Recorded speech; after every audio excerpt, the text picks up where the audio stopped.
بسم اللہ الرحمن الرحیم نحمدہ ونصلی علی رسولہ الکریم۔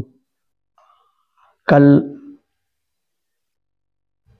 یہ بات آئی تھی کہ دو کام ہیں، ایک ہے شکر کرنا اور ایک ہے توبہ کرنا۔ اچھے اعمال اگر ہوئے ہیں تو اس پر شکر کرنا، اور اگر معصیت اور نافرمانی ہو گئی تو توبہ کرنا۔ شکر کے تعلق سے ایک تو ہے شکر زبان سے آدمی شکر کے کلمات کہے، الحمدللہ، اللہم لک الحمد ولک الشکر۔ ایک شکر کا سب سے اعلیٰ درجہ یہ ہے کہ اللہ کی نعمتوں کا استعمال مرضی کے خلاف نہ ہونے پائے۔ اللہ تعالیٰ نے جو بھی نعمت دی ہے اور اس نے جو کچھ عطا فرمایا ہے، اس کا استعمال جو ہو وہ اللہ کی مرضی کے خلاف نہ ہو، یعنی ایسا اس طرح استعمال کرنا کہ وہ ناراض ہو جائیں، یہ ناشکری کے درجے میں۔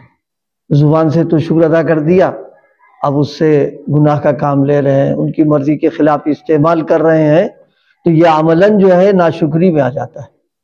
تو اس کی فکر کرے کہ زبان سے بھی اللہ کا شکر ہو، اور اس کی جو بھی نعمت ہمارے پاس ہے اس نعمت کو ان کی مرضی کے موافق استعمال کریں، یہ اعلیٰ درجے کی شکر گزاری ہوتی ہے۔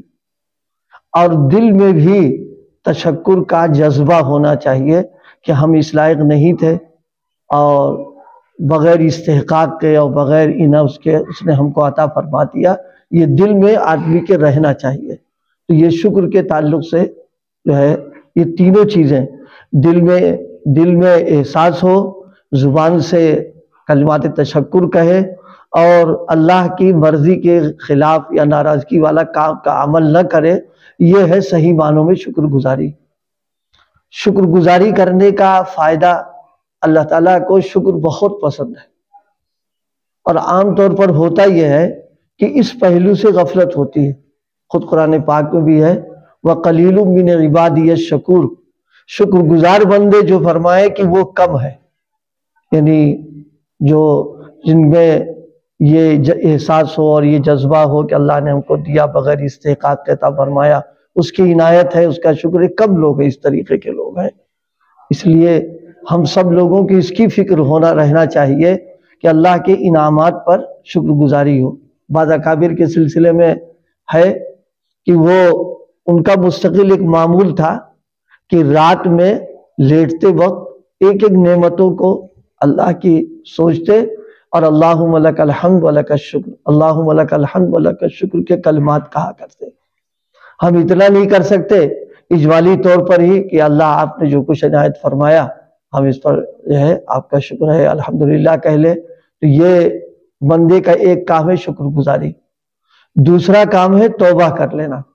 کوئی گناہ کوئی معصیت ہو گئی تو فوراً بلا تاخیر اللہ تعالیٰ کے حضور ندامت کے ساتھ استغفار اور معافی مانگ لے۔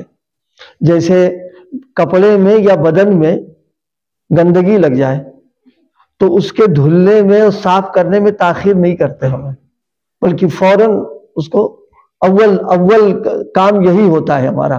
مثلا باہر نکلے گندگی لگ گئی تو اب یہ نہیں تو چلو ایسے ہی کام کر کے آ جائیں اور پھر کر لیں گے، نہیں، لوٹ کے گھر آ جاتے ہیں اور فوراً پہلے اس کو دھلنا، صاف کر لینا، اس کے بعد میں پھر کوئی دوسرا کام کرنا۔ تو یہ دو عمل جو ہے اللہ تعالیٰ دونوں ہی عملوں سے اللہ کا قرب ملتا ہے، شکر کر کے بھی اور توبہ کر کے بھی۔ ایک موقع پر ایک بات ہم سب لوگوں کے لیے بڑے کام کی ہے کہ گناہ اگرچہ انسان کو اللہ سے دور کر دیتا ہے، اللہ کے غضب کو دعوت دیتا ہے، لیکن کوئی بندہ جب توبہ استغفار کر لیتا ہے تو اس کو اللہ کا قرب مل جاتا ہے۔ توبہ کرنے کی وجہ سے دوری قرب سے بدل جاتی، اور اتنا قرب مل جاتا ہے کہ اللہ اس کو اپنا چہیتا اور پیارا بنا لیتا ہے۔ ظاہر ہے اس سے بڑی عنایت ان کی اور کیا ہو سکتی ہے کہ معاف بھی کر دیا، اور معاف کرنے کے ساتھ اس کو محبوب بنا لیا۔ توبہ کرنے کے بعد بھی ایک بات ضرور ذہن میں رہے، اب بار بار اس گناہ کا تصور نہیں کرنا چاہیے۔ بار بار نہیں خیال کرنا چاہیے. ابھی کپڑے میں گندگی لگ گئی تھی، اس کو ہم نے دھل دیا، تو اب دھلنے کے بعد سوچتے رہے یہ تو وہی کپڑا تھا، اس میں یہ تھا وہ تھا، کوئی نہیں سوچتا. اسی طرح توبہ کر لینے کے بعد اب کچھ نہیں، جو اللہ سے سچی پکی توبہ کر لی اب ختم قصہ ہو گیا.